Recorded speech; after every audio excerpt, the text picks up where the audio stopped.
Hello friends, welcome to the first episode of JDM Talk. My name is Jayesh Mahajan. I'm a programmer and roboteer by profession, and today I'm gonna tell you how to get your dream job and dream package up to 1 to 3 lakh rupees per month just after completion of your graduate degree. So let's get started.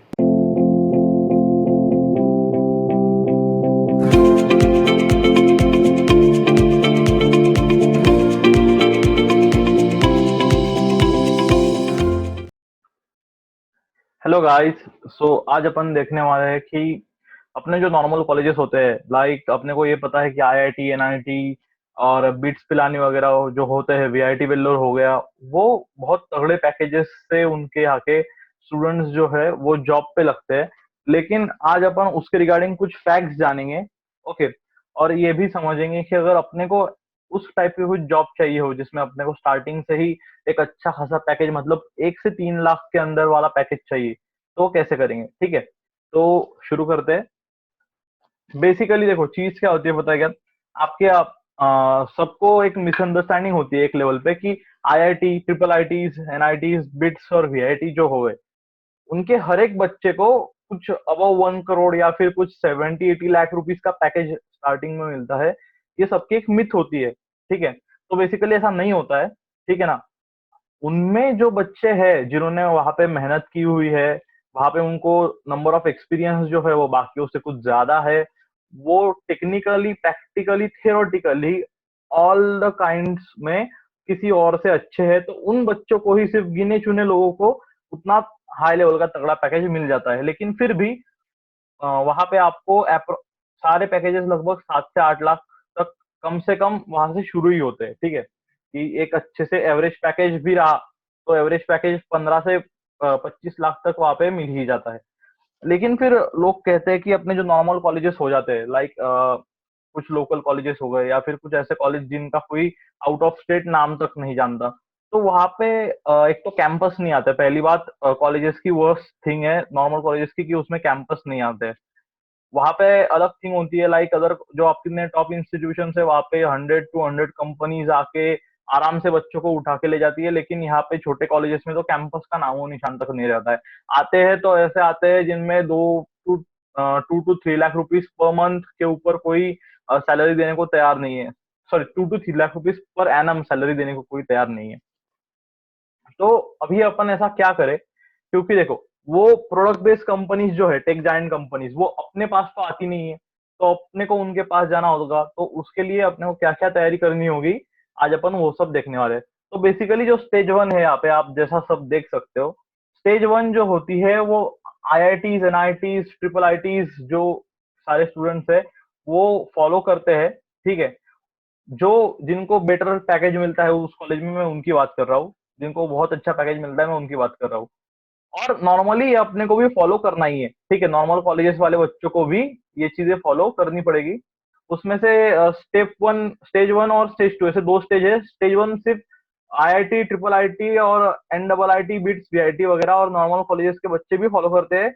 और stage 2 बस normal college वाले बच्चे follow करते हैं। ठीक है, stage 2 IIT वगैरह के स्टूडेंट्स जो है वो जनरली फॉलो नहीं करते, क्योंकि उनसे पहले ही उनको जॉब मिल चुकी होती है।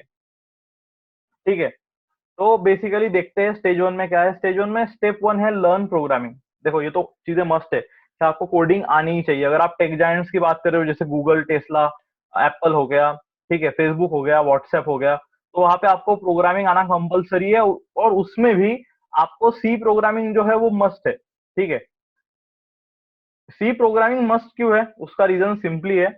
यहाँ पे आप देख सकते हो कि प्रोडक्ट बेस्ड कंपनीज के जॉब राउंड्स मैंने यहाँ पे लिखे हुए हैं। एक सेकेंड, जस्ट अ सेकेंड। हाँ, यहाँ पे आप ये दिखाई दे रहा है, अभी मैं यहाँ पे हाईलाइट करके दे रहा हूँ कि प्रोडक्ट बेस्ड कंपनीज जो है उनके जॉब राउंड्स इस प्रकार से होते हैं कि पहले राउंड में तो वो परसेंटेज क्राइटेरिया से स्टूडेंट्स को शफल आउट कर लेते हैं। ठीक है, कि जिनके 70 to 75% के अबव परसेंटेज है वही अप्लाई कर पाएंगे। फिर दूसरे इसमें एक एमसीक्यू राउंड होता है। ठीक है, MCQ and mock coding round, जिसमें एमसीक्यू थियोरेटिकली पूछे जाते हैं या फिर कुछ अल्गोरिदमिक क्वेश्चंस पूछे जाते हैं। तो वो जो क्वेश्चंस होते हैं ना, वो सी के सिंटेक्चुअल फॉर्म में पूछे जाते हैं। क्यों?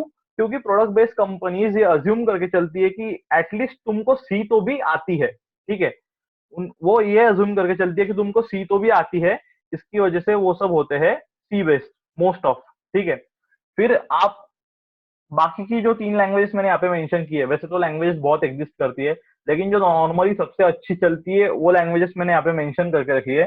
तो जावा जिनको एंड्रॉइड डेवलपमेंट और वेब डेवलपमेंट की फील्ड में जाना है उनके लिए बहुत अच्छी है। पाइथन में भी वेब डेवलपमेंट होती है, लेकिन उसके वेब फ्रेमवर्क मोस्टली एपीआईज बनाने के लिए यूज किए जाते हैं, ठीक है। तो एक कोई भी लैंग्वेज बाकी की लैंग्वेज में से सीख लो, अच्छी खासी तैयारी कर लो, मिनिमम एक दो लैंग्वेज आनी चाहिए, एक तो सी सीखनी है, तो उसके बाद कोई जावा या फिर पाइथन दोनों में से एक पिक कर लो। अगर एंड्रॉइड डेवलपमेंट और वेब डेवलपमेंट में कोर होना हो तो जावा, जावास्क्रिप्ट वो सीख लो। अगर आपको पाइथन, आपको डेटा साइंस मतलब मशीन लर्निंग, डीप लर्निंग में जाना हो, आपको एपीआई डेवलप करने हो, आपको एआई, आर्टिफिशियल इंटेलिजेंस, रोबोटिक्स में जाना हो, तो पाइथन को चूज कर लो। तो ये तो हो गई स्टेप 1 की बात। अब आते हैं अपन स्टेप 2 की तरफ। स्टेप 2 पे कब आना है? कॉम्पिटिटिव प्लेटफॉर्म जिसमें है HackerEarth, HackerRank, TechGig. Basically क्या है उससे पहले मैं बता दूं कि स्टेप 1 जो है लर्न प्रोग्रामिंग, उसमें जब आप मास्टर बन जाते हो, मतलब आप एक प्रोफेशनल लेवल के प्रोग्रामर बन जाते हो कि हाँ, मुझे अब लॉजिकली मैं सारे मोस्ट ऑफ क्वेश्चंस के आंसर सॉर्ट आउट कर सकता हूँ, सॉल्व कर सकता हूँ, तभी आप स्टेप 2 पे बढ़ सकते हो। अदरवाइज रूकी या फिर नए प्रोग्रामर्स जो है वो डायरेक्टली स्टेप 2 पे नहीं बढ़ सकते, क्योंकि कॉम्पिटिटिव प्लेटफॉर्म्स बहुत वास्ट होते हैं। हैकर अर्थ, हैकर रैंक और टेकगीक की मैं बात कर रहा हूँ, जिसमें अपने कंट्री के हो या वर्ल्ड वाइड हो, बेस्ट प्रोग्रामर्स होते हैं जिनके साथ आपको कम्पीट करना होता है बड़े बड़े कॉम्पिटिशन्स में। सो आपको प्रोग्रामिंग का कोर नॉलेज उसमें होना मस्ट है, ठीक है। बहुत अच्छे प्लेटफॉर्म है तीनों।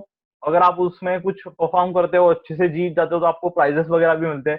फिर स्टेप 3 आती है थ्योरी नॉलेज। अभी देखो, कुछ कॉन्सेप्ट्स ऐसे होते हैं एमसीक्यू में, जो जॉब राउंड में एमसीक्यू राउंड होता है उसमें, कि लाइक ओएस का, ऑपरेटिंग सिस्टम का कुछ एमसीक्यू पूछा गया, नेटवर्किंग का कुछ एमसीक्यू पूछा गया, डीबीएमएस। तो ये जो थ्योरी बेस्ड सब्जेक्ट्स है, लाइक ठीक है डीबीएमएस में तो फिर भी क्यूरीज होती है, लेकिन थ्योरी तो होती है ना, लाइक डाटा वेयर हाउसिंग के कंसेप्ट हो गए, डेटा माइनिंग के कंसेप्ट हो गए, ऑपरेटिंग सिस्टम में भी लगभग सारी थ्योरी है, ठीक है। नेटवर्किंग कंसेप्ट में भी सब आर्किटेक्चर्स वगैरह की थ्योरी है, ठीक है। तो वो सब थ्योरी आपको थोड़ी बहुत तो भी, एक बेसिक लेवल भी आपका मजबूत होना चाहिए उन सब सब्जेक्ट्स में थ्योरी के, एटलीस्ट आप एमसीक्यू को प्रॉपर आंसर कर पाओ इसलिए, ठीक है। फिर स्टेप 4 क्या होता है? ऑनलाइन कुछ प्लेटफॉर्म्स है, बहुत से प्लेटफॉर्म्स है, आप जो पसंद करते हो वहां पे आप जाके मॉक टेस्ट और एमसीक्यू टेस्ट की रिवीजन कर सकते हो, जिसमें बड़े बड़े प्लेटफॉर्म्स आ गए। उसकी मदद से अपन क्या कर सकते हैं बेसिकली, उसकी मदद से जो एमसीक्यू और मॉक टेस्ट में सवाल पूछे जाते हैं टेक जायंट कंपनीज में, वो ऑलरेडी कुछ हिस्टोरिक सवाल होते हैं, मतलब जो पहले पूछे गए हैं वो उनके प्लेटफॉर्म पे आपको अवेलेबल मिल जाएंगे, ठीक है। तो हैकर अर्थ, हैकर रैंक और टेकगिक की लिंक जो है वो मैंने डिस्क्रिप्शन बॉक्स में डाल दी है। अगर आपको जाना हो तो वहां से आप उनकी साइट्स पे रिडायरेक्ट हो सकते हो। अब बात करते हैं, ये तो हो गई स्टेज 1। स्टेज 1 तो आईआईटीएंस हो गए, ट्रिपल आईटीएंस हो गए, एनआईटीएंस हो गए, बिट्स वाले हो गए और वीआईटी वाले हो गए, वो सब तो जनरली फॉलो करते ही है, ठीक है। मोस्ट ऑफ जिनको अच्छा पैकेज मिलता है वो। लेकिन ये जो स्टेज 2 है वो अपने लिए, मतलब जो नॉर्मल कॉलेजेस के स्टूडेंट्स है, अभी क्या करना होता है स्टेज 2 में? Hired as an intern to tech giants, ठीक है। टेक जायंट्स में अगर आपको बड़ी बड़ी कंपनीज है, एप्पल हो गई, गूगल हो गई, उनमें आपको एज ए इंटर्न लगना है, तो आपको क्या करना होगा? उसके 4 रास्ते हैं बेसिकली। तो पहला तो रास्ता है जी सॉक, उसके बारे में मैं बताता हूँ, लेकिन एक बात ध्यान से अभी सुन लो, जी सॉक सबसे तगड़ा वे है किसी भी कंपनी में जॉब पाने का, ठीक है। तो अगर आप one of the best programmer समझते हो खुद को इस कंट्री के या फिर अपने एरिया के, अपने रीजन के, तो जी सॉक मस्ट कर दो।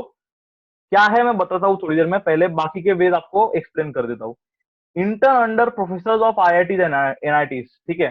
तो अगर आप जी सॉक नहीं करते हो, क्योंकि जी सॉक मैंने कहा कि सभी से अटेम्प्ट नहीं हो पाता, जी सॉक बस one of the best programmers ही उसको सक्सेसफुली अटेम्प्ट कर पाते, तो आप नहीं कर पाए जी सॉक, सब पोस्ट कंसिडर कर लेते। तो अपने पास वे 2 होता है, दूसरा रास्ता होता है कि आप आईआईटी और एनआईटीज के जो प्रोफेसर है उनके अंडर इंटर्नशिप कर सकते हो, उनको मेल करके। लेकिन मैं ये बात क्लियरली बोल दूं कि उनको आपका थियोरेटिकल, जो अपना टेक्निकल होता है आपका परफॉर्मेंस, लाइक अपने परसेंटेज वगैरह, वो बहुत ही अच्छे चाहिए होते हैं, बहुत ही अच्छे चाहिए होते हैं। ऊपर से आपका नॉलेज भी उतना अच्छा चाहिए होता है, क्योंकि वो बेसिक थिंग है कि आईआईटीज के स्टूडेंट और एनआईटीज के स्टूडेंट भी उनके अंडर इंटर्नशिप करते हैं, ठीक है। तो वो आपको क्यों ले? तो आपके पास उसका कुछ रीजन होना चाहिए कि मुझे भी आता है, कुछ तो भी आता है मुझे। तो थर्ड वे है गेट इंटर्नशिप इनटू स्टार्टअप। अगर आपको जी सॉक भी नहीं मिला, आप किसी प्रोफेसर और एन आई टी एन के प्रोफेसर के अंदर भी इंटर्नशिप नहीं कर पाए, तो आपके पास एक तीसरा रास्ता बचता है कि आप जो नई नई कंपनीज आ चुकी है स्टार्टअप्स, उनमें इंटर्नशिप कर लो, तो आपको एक्सपीरियंस सर्टिफिकेट जो है वो मिल जाएगा,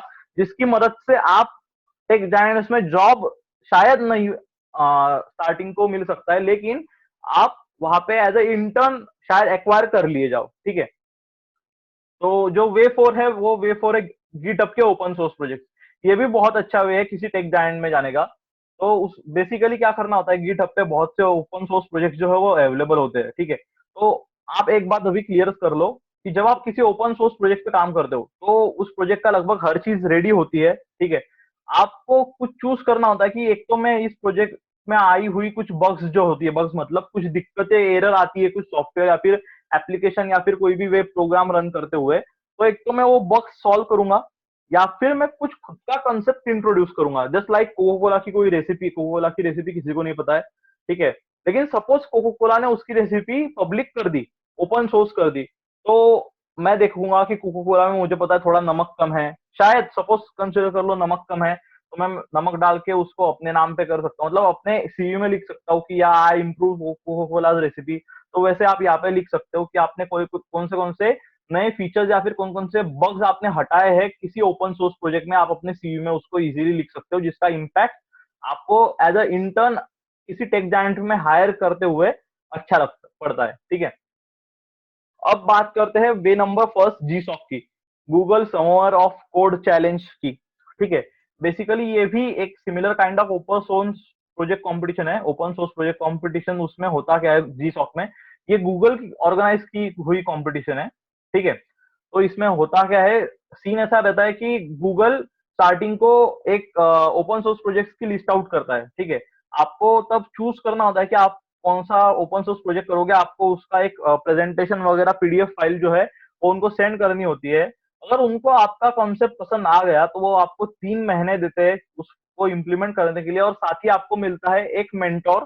ठीक है, आइदर वो गूगल में काम करता होगा या तो फिर उस फील्ड में एक्सपीरियंस होगा, तो वो आपको हेल्प करेगा 3 महीने में प्रोजेक्ट बनाने के लिए। अगर आपने सक्सेसफुली वो प्रोजेक्ट बना दिया तो आपको कुछ 2 to 3 लाख रुपीज का कैश प्राइज है वो भी मिलता है, और साथ ही आपको सबसे इंपॉर्टेंट चीजें मिलता है जी सॉक का सर्टिफिकेट। अगर आपके पास गलती से भी जी सॉक का सर्टिफिकेट आ गया तो समझो आपकी है निकल पड़ी। ठीक है, क्यों? क्योंकि जी सॉक का सर्टिफिकेट ऐसा है कि अगर आपको जी सॉक का सर्टिफिकेट आपने एक्वायर कर लिया, आपने अचीव कर लिया, तो आप किसी भी टेक जायंट में इजीली जॉब लगा सकते हो, क्योंकि इसका मतलब होता है आप कोडिंग में कतई ज्यादा बहुत ज्यादा अच्छे हो। ठीक है, तो इसलिए कोई भी टेक जायंट कंपनी आप में इंटरेस्ट ले लेती है। अगर मेरे हिसाब से सबसे बेस्ट वे सुनना चाहो तो वो है जी सॉक, क्योंकि भाई अगर जी सॉक का सर्टिफिकेशन मिल गया ना, तो कंपनीज आपको अच्छे से अच्छा पैकेज देने को तैयार हो जाएगी। फिर 1 लाख रुपीज पर मंथ हो, 2 लाख रुपीज पर मंथ हो, up to 1 to 3 lakh rupees per month में आपको आराम से मिल सकता है पैकेज। अगर आपने जी सॉक में अच्छा कर लिया, आप मॉक में अच्छे परफॉर्म कर रहे हो, आपकी डेवलपमेंट बहुत अच्छी है, तो यस, आपको वो टेक जायंट कंपनीज इजीली वो पैकेज ऑफर कर सकती है।